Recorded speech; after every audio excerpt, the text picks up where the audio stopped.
Good morning, everyone. Welcome to our podcast, The Difference is Life, where we are talking about all things pregnancy center, stories. We are so excited that you're joining us today. We also have joining us today Jennifer Green. Good morning. Good morning, who is the new director of our Winter Park Center. And we are so excited to have her to hear more about her story and to hear about her new perspective on both of our pregnancy centers. So we're so excited to have Thanks you, for having me. of course. So let's dive in.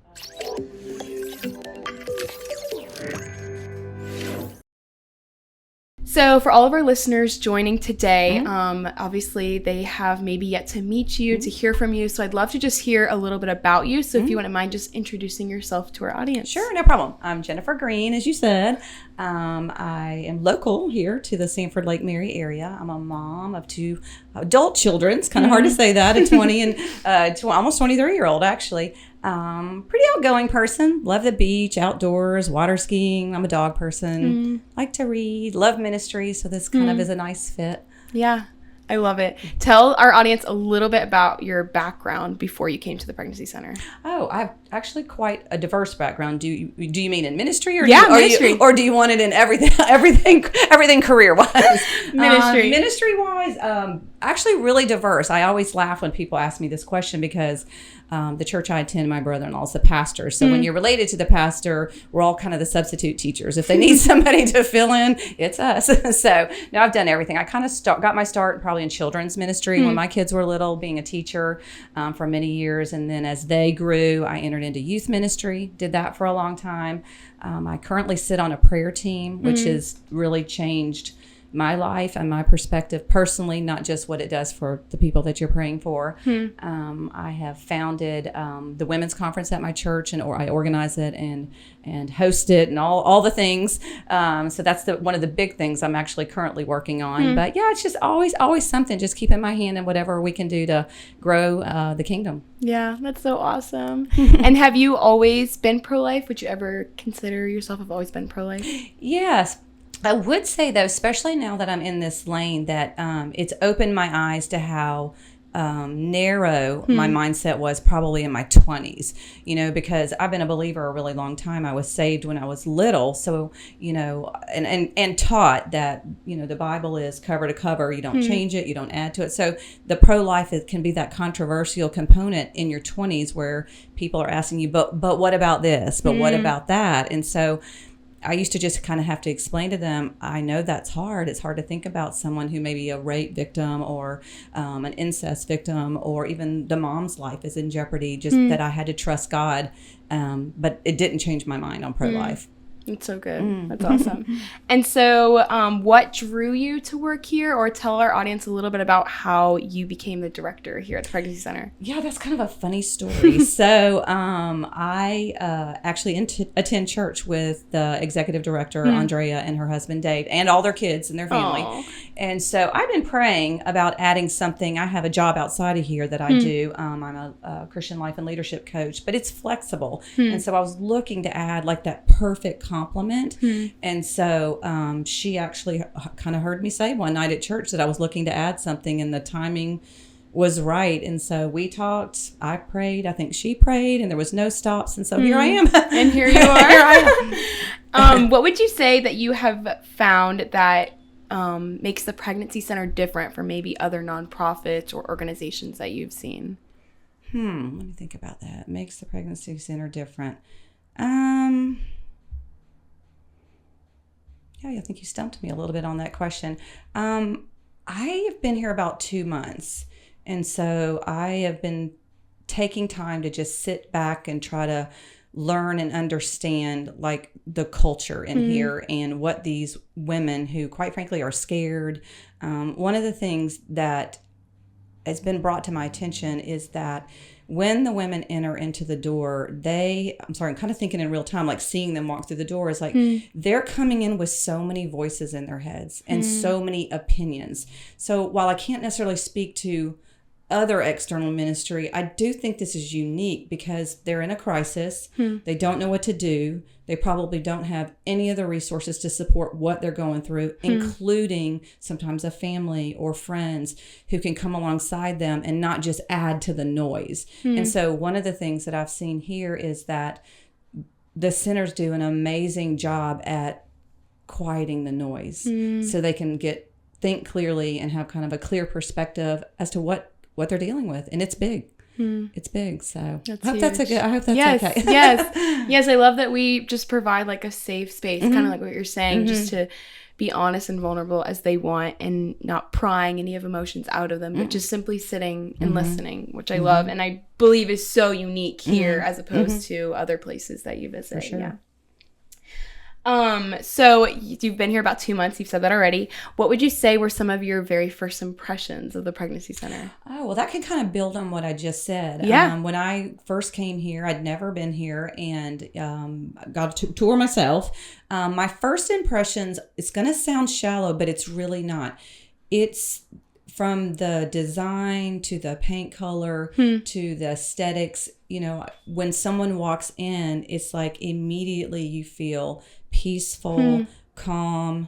The energy in here is comforting. It almost feels like homey. And I think if I was one of those girls coming in here to enter in those doors, and yes, we have the medical component here, but the way it's designed is to put them at ease immediately, first step in the door. So I absolutely love that. It's so beautiful and so different, from a doctor's office or anything, just very homey. I mean, even this room, the fireplace, just so homey. And I love it. It's awesome. Everyone comes in with previous assumptions, no matter what the job is. So did you have any previous assumptions about pregnancy centers before joining? I hadn't really thought about it, but until recently, I think the number one thing that when I was actually wrong about would be the number of women that changed their mind. I think I would have just assumed it would have been lower, and it's actually way higher than what I would have thought. Yeah. And I mean, that's a good thing. That's a great thing. That's a great thing. But that would be an assumption. I thought, oh, I'm sure they changed some minds, but no, a lot of minds are changed to carry their babies. Yeah. I feel like people kind of just think it's like an in and out sort of situations. But when like the statistics, I don't remember exactly, but I know it's in the 80% of women who change their mind on not having abortion or choosing to parent or adoption or whatever it is, choosing life. It's just really amazing. And it makes our ministry and our work so much more impactful when we know what's actually happening and we know the minds that are being changed. Yeah, so exactly. It's amazing. Yeah. Was there anything initially that surprised you about our centers that you maybe weren't expecting? Kind of along the same lines, but maybe couple a of surprise. things. It would be that. It would be how many minds are changed. But the second one would be that it's completely funded by donors. Like that was just an assumption. And I think a lot of people might make that assumption that we're state funded and we're not. So yeah, that caught me off. I was like, wow, that's impressive. That many people, because it's not inexpensive to run these centers. It costs money. Yeah. Especially the medical side costs a lot of money. So yeah, that was definitely a surprise. I know, it's insane. And every time we do any little expense, it could be like a camera or it could be like, I don't know, anything for the center. I think, wow, like someone donated so that we could make the impact that we do. I mean, every pregnancy test packet that I open or whatever it is, someone donated for this ministry and for this cause. And it's huge. Like we're not receiving funding, like you said, from anyone. So it's so huge, which is why if you donate or if you know someone who donates, it just makes such a huge impact in what we do here. Yeah. Okay, so we probably have lots of listeners who have never walked into a pregnancy center before. Is there anything that you would share with them kind of to have a little bit more of understanding of what it's like here, what we do here? Yeah, I think that they would be surprised how many resources are here because, and I know you've talked about this on the podcast before, but you've added a huge component. The men's ministry component is tremendous. Yeah. Because we know that statistics support if the father of the baby is involved, that the woman's more likely to carry. Yeah. And also just the family unit is together. So I think that, and I think also too, that the resources, although we're here to deal with the unplanned pregnancy and help them carry, but we're also a resource outward to the community. So if they have questions about other needs, we have tremendous resources to continue referring them out so they're not just dead in the water with a place to stay or food or, the various things that medical care that they might need. Yeah. An example is previously we've had a couple homeless clients, and I just love how we were able to just like come around those clients and support them and not be like, oh, we're only here for your pregnancy, but no, where can we find a place for you to live, for food, a church, whatever that looks like. So beautiful that we care for more than just the pregnancy test, so beautiful. Yeah. So you are a brand new Winter Park director. So first 2 months, how would you say, what are some strengths that you've noticed from the team and how they serve women? I think the greatest strength that I've seen in them is they have the ability, and I don't know if it's just God-given. You have to kind of assume that as part of the component. But I know you guys put everybody through an extensive training on the Equip to Serve and shadowing. They don't just say, hey, come work here, boom, you're going to be with a client. They take that role very seriously. And so I would say one of the things I've noticed with all the volunteers and the staff is that they do develop a rapport with the clients very quickly. And that's not easy to do. I would also say that they operate with excellence with pacing themselves with the client. I think it's called like mirroring or whatever, but that's so important because you might have a client that comes in that's like, on a 10, but you might have one that comes in on a 2 and they're just down and out and discouraged. And so they're really good at that. They match their energy, they pace with them and guide them through their situation step by step, offering hope, really. Yeah, it's so beautiful. Okay, so I know you've only been here for a little bit, but you are fresh to the space, new ideas, new thoughts rolling. I'd love to hear, is there anything that you're thinking already that we can do to either grow or continue to meet the needs of our community? Yeah, I mean, you can look at it a couple of different ways. One is just the visibility, because I think that I can't tell you how many times I've driven past the pregnancy center sign and not really thought a lot about it. I would think, I know what they do there. They help women. And then you just kind of keep driving and you pass the 7-Eleven and you get to the red light. But I would love it if the awareness started expanding such that when people drove past the sign, like it evoked an emotion in them, what really happens, because at the big goal obviously is to reach as many people as possible, but that takes donors. That takes people who, like me, have to increase their awareness as to what happens here and that our services are free. Yeah. A lot of people don't really realize nothing is charged for. And so it requires help, from the real people, real communities, small donation to big donation. It all adds up to make what happens in these centers happen. Yeah.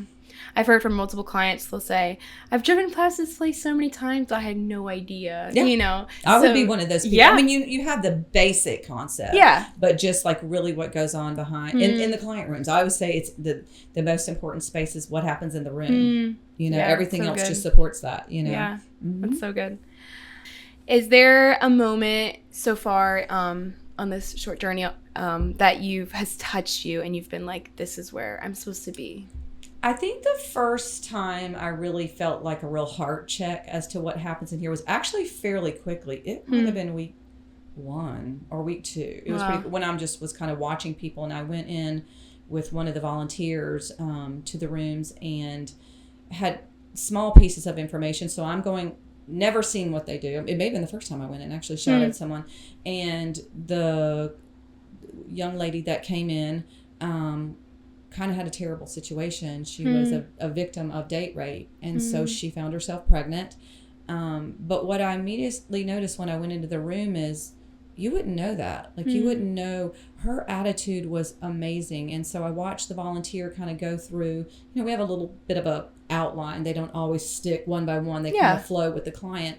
But this young girl's outlook and her outlook for her baby was crazy. Like she's like, no, I know who my God is, and my God is going to support me. And so then the volunteer was coming alongside her and telling her what else we could do for her. And then when she took her, let me back up. She had done her gratitude journal. She had sermon notes. She had done the online learning. So she was super excited to go access one of our big resources, which is, baby clothes, diapers. But when she went into, she'd just gotten a job. And so when she went into the room that's for the mothers, the maternity clothes, I mean, you would have thought she was in Target. She was so excited because she needed jeans to wear to work. And she left out of here with 3 pairs for free. And so, yeah, her just overall outlook, and just, you can only imagine what it was like having gotten pregnant under those horrific circumstances to get to where she was. And I'd like to think that right behind God, that the center, because she had been in here before, so that wasn't her first visit, obviously, but that the volunteers and the staff here were a part of that journey, getting her to where hopeless turned to hope. I like what you said earlier, that you would never know. I feel like so many clients come in here and it just looks like your average, Andrea says this all the time, it could be your person checking you out at Publix, or it could be someone in your youth group, or it could be, you just have no idea. And everyone is just a face, a beautiful face, but everyone has a story. And it's not until you're in those rooms like you, where you learn that story. And it's just crazy to hear like how many things people have been through and they still keep their head up, and it may be maybe one of the hardest days of their life, or maybe it's one of the most exciting, you never know. But it's crazy that these clients consistently keep their heads up. Well, and one interesting thing I just thought about with her, in my coaching business, I deal with a lot of people who I have to kind of help them get back up, right? And I always think of, you might be too young, did you have a Weeble Wobble when it goes down? Oh, yes, yes. Like the Weeble Wobble. But I just love resilient people. And I think that the staff here, a lot of people don't have resilience to get back up, and especially when they could be homeless, or their parents are angry with them because they're pregnant, whatever the circumstances are. And I'd like to think that the staff and the volunteers here are a part of helping them be that Weeble Wobble. Nope, we're getting back up. We're going to help you. We're going to come under you. We're going to give you supplies. We're going to show you what's possible, and we're going to turn that hopeless outlook to hope. It might take time, but over time and consistently, they walk in and they come into this pleasant environment, and the friendly face that they saw the last time is still here. It just gives them maybe consistency that they've never really had. Support. Yeah, that's good. How would you say that your faith has played a role in this transition into now being director? Well, anyone who knows me knows I have a very deep, rich faith. Doesn't mean it like it hasn't been challenged. It's been challenged a lot. I mean, like, that's just life. In this world, we're going to have trouble. But I think at this point in my life, I do a fairly good job at consulting God about things. And, the Bible says if you ask for wisdom and understanding, he gives it freely. And so with this particular job, it came out of nowhere. But God is perfectly capable of saying no. So in the ask, I didn't feel a door close. I felt the opposite, that it was opened, and so I just walked through. Yeah. And so here I am. That's awesome. That's awesome. What does it mean for you to serve in a ministry that is pro-life and pro-woman? It kind of just plays off that thing I said before about, of course I love helping women, obviously, and I love seeing them thrive, especially now in this lane, because they don't always have the father of the baby coming with them. A lot of them come alone. And so the fact that we serve them and serve them well is huge to me. It's huge, and getting that chance to see, it's like you're prying off scales, they're hurt, they're angry, they're mad, they don't know how that, in a weird way, they don't know how they found themselves in this situation. And so our job is to just one at a time kind of pull off those scales and just love them and care about them. And also kind of, even in the online classes, teach them how to be a mom, teach them, and even through conversation to maybe show them a different way. We don't really know what their home life was like. We don't know if they had a mom that was loving or kind, or a grandma or someone else, a mentor. So some of that's even shown in these centers, because so many of the women that are in here, the majority of us are moms, that loved our kids and had a healthy environment, a healthy home life. And to be able to just kind of do that for all these women it's a gift really to us too, to just kind of pass it on. So it's huge. And I believe a huge misconception people have is that we're only pro-life, and I love to debunk that and say, no, like, we are here for the woman and then for the pregnancy. You know, we are gonna walk alongside her no matter what stage of life, what decision, whatever that looks like. So it's so cool to me and impactful to be a part of a ministry that does both. You know, we're here for the baby, but we're here most importantly for the woman, her decision. How has this role, it's only been a short time, but how has it challenged you or stretched you at all? I look at this kind of like you would anyone who's ever been on any type of mission trip, and you don't have to go to a third world country. That we do mission trips right here in this country. You can do a mission trip right here in Sanford Lake Mary. There's need right down the street, you know. But you have to learn early on a mission trip or in ministry that the need is great. So you get to the whatever, you know, mission field you're on, and you're like, oh, like it can be like deer in the headlights, right? And so you kind of have to learn, okay, you have to stop, pause, and think, why am I here? What piece of this situation am I supposed to help or solve or whatever, aid in? And so it's no different, I don't think, in this ministry. So these women, you know, I remember not that long ago, a woman came into the Winter Park Center and was saying, I don't have any food in my fridge. Like, I'm not sure how long I'm going to be able to stay at this place. My car is practically duct taped together, and she had other kids. It was just one thing after another. And so, like, your mama heart or your just decent human heart is like, oh my gosh, you're starting to rapidly try to think, how can I solve all those needs? But the reality is you have to dial yourself back, and you're like, okay, no, let's start with why she's here. She's here because she has an unplanned pregnancy. Yes. And so we are here to meet and come alongside her there. Now, from there, I think that, you know, for the last 27 years, I'm assuming you guys have continuously grown and how you're able to refer them out to get those other needs met. But just initially, the stretching would be, because they are pregnant, that's such a sensitive thing for a mother. Yeah. So I immediately want to go, okay, I'm going to go to Publix, I'm going to do this.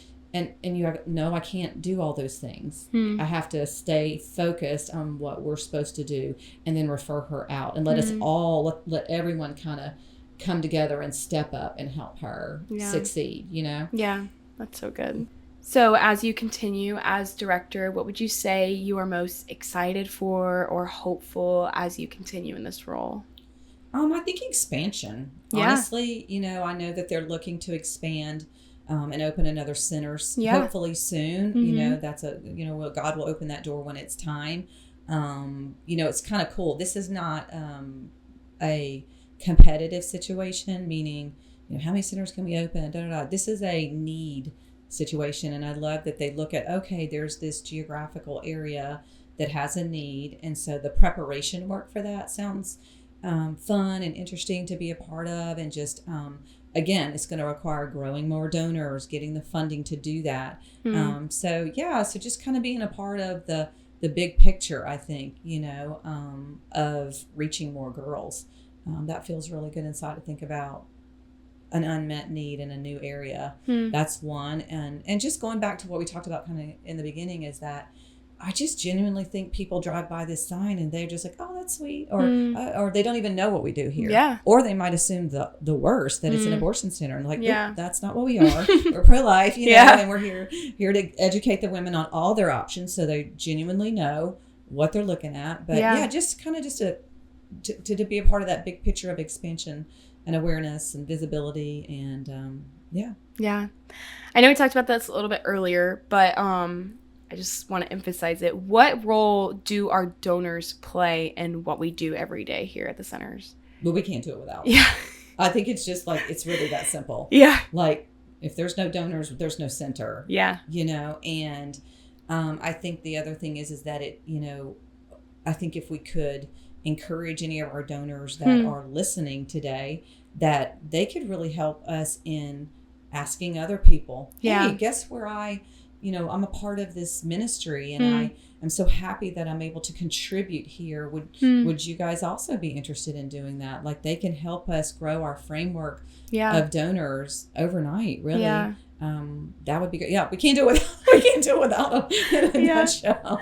And I love the story you shared, a couple stories you shared, but I feel like it gives a little insight into what we truly do here, you know, meeting with a woman who has been raped. And it kind of just makes an impact, shows the impact of your giving. You know, if you guys donate or would like to donate, it's just so impactful. It's more than peeing on a stick and getting a result. It's walking alongside women in every season or any season of life. So it's huge. It's huge. How do you hope to invest in your team, not just professionally, but spiritually and emotionally as well? Yeah, so in the day-to-day activities, which that would be what you said professionally, that's just to support them in whatever they need. But I was thinking about this. I think my personal gift to them is the power of prayer, because, you know, they do come in here day after day. And they are on the receiving end of heavy stuff. And, you know, it can be hard to, you know, a counselor might say, you know, they put all that stuff in their backpack and they take it home, and then it's weighty, and then, you know, that impacts their own home life. And so I think you know, my personal gift to them is I really am trying to pray through, the day, or pray even on my own time, not just in the center, you know, about them, so they stay healthy, mentally, physically, spiritually, emotionally healthy, to be able to do what they do day in and day out. So I think that's my greatest gift. I mean, the technical stuff, that's you know, anybody can do that, but someone who's willing to come and really you know, undergird them in prayer. I think this last decade of my life, I have learned more than probably any other decade, just prayer works. It does. It's just so impactful. And so as much as these women that come in the center need it, so do the women that are sitting across from them. Yeah, that's huge. So, if you guys don't know, we start out every single morning 9 a.m. with prayer with our staff. And then when our volunteers come later, we also pray with them as well. And it's not just like a blanket statement. It's like, share, how can we all be praying for you, which I think is so beautiful, how much the volunteers and staff are cared for.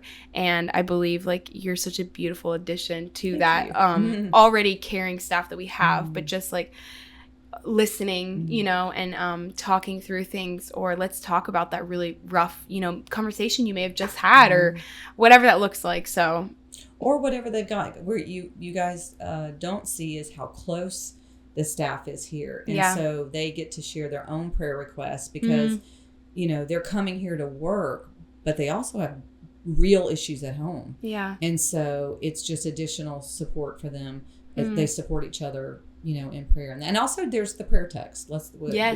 That's huge. You know, when we do have an abortion-minded client coming in vulnerable or just determined to have that, you know, we have this amazing prayer text that comes out that's real time. You know, and the prayer, you know, those people that can just literally stop what they're doing, start praying. And minds are changed. Babies live. If you are not on our prayer text already, I'll put the information either on the screen or the description, but it is real time. We have an amazing client services person in Winter Park named Tracy, and she if a client walks in or goes into the room, she is typing that out real time, pray for this. And just like you said earlier, prayer works, and we know that as Christians and believers. And so it's so powerful. I think more than any right words, you know, quote unquote right words we could say, just the power of prayer is ultimately the most important thing we could do for anyone. Another question I have is, what does a donor look like? Like, it can be anyone. So explain a little bit about that. Okay, so there's kind of a wide range. So let's start with me. So I'm a person that kind of decides at the beginning of the year where I have a certain amount of money. Of course, I tithe first to the church.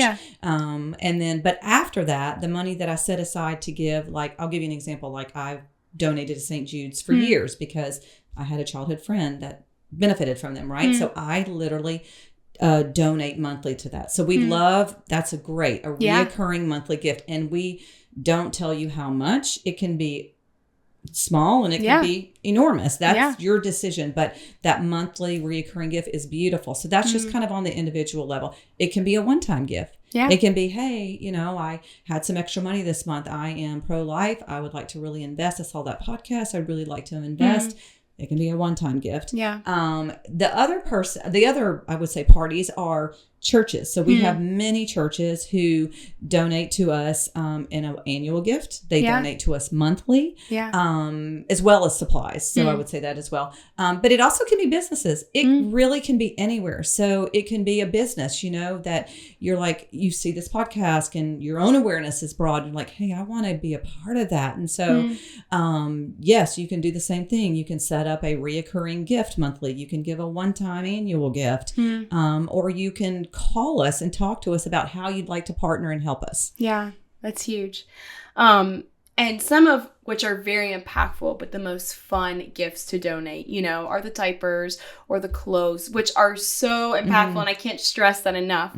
But explain the impact of giving a monetary gift. It's huge because basically we talked about this in the beginning, but we are not funded by the state. So the monetary gift is what keeps the lights on, which, pays the water bill, which then a lot of people don't realize that these particular centers, the pregnancy center, has the medical component. So we have sonogram machines, know, and just the supplies to make that run. Anyone who has a doctor's office or a dental office knows that the supplies that even go in there, it all costs real money. And so we really do rely on these donors for their monetary gift just in daily operations to make this work, so these girls can come in here and they aren't panicked about how am I going to pay for it, because they get so relieved when we say, no, this service is free. And they're like, what? I'm like, yes. It's beautiful. Yeah, it's so good. If you don't know what that looks like, giving a monetary gift, you can go to our website, thedifferenceslife.org. You can either give through the website. There's a button on the top right corner that just says donate, or you can call, and we'd love, if you'd like to rather give that gift through the phone, we'd love to do that. But then again, we have the Amazon wish list and the fun things like that, which we need those as well. But we could not do this without our donors. We cannot stress that enough. We cannot keep the lights on. We cannot purchase the pregnancy test. We cannot pay the anything. So when you hop on board, know that you are making a huge impact, and clicking the button of submit for a monetary gift may not feel like you're doing much, but you are truly joining this mission and what we're doing, which is biblical. James 1:27 says to help the orphans and the mothers, which is what we're doing. So it's beautiful. So we would love to have the one-time gift, like you said, or but it has a ripple effect. Yes, it a one-time gift has a ripple effect. And I think I was thinking this before on the drive over here, is that when one life is changed, it actually changes generations, because that person wouldn't have been here without having stepped in the pregnancy center and gotten the help and the resources and the supplies and the support. Yeah, so, it's huge. It's beautiful. Awesome. Well, thank you so much for being here. Thanks for having me. Yes, of course. If you are not already one of our donors or a volunteer, know that we would love to have you, that we would love, like Jennifer did, to just have a tour in one of our centers. Maybe you're not able to give your time, but you can give financially. We have an Amazon wish list for both centers that is updated constantly for what we're looking for. Always in need of diapers, anything like that. We're actually after this going to go pick up some donations. So anything from you guys is such a huge help. But again, like she said, sharing what we do here, sharing our center, sharing this podcast with your friends. But know that we would love to meet you. We would love to have you. And please follow the podcast, whoever you're listening, so you can see the future episodes. And we will see you next time.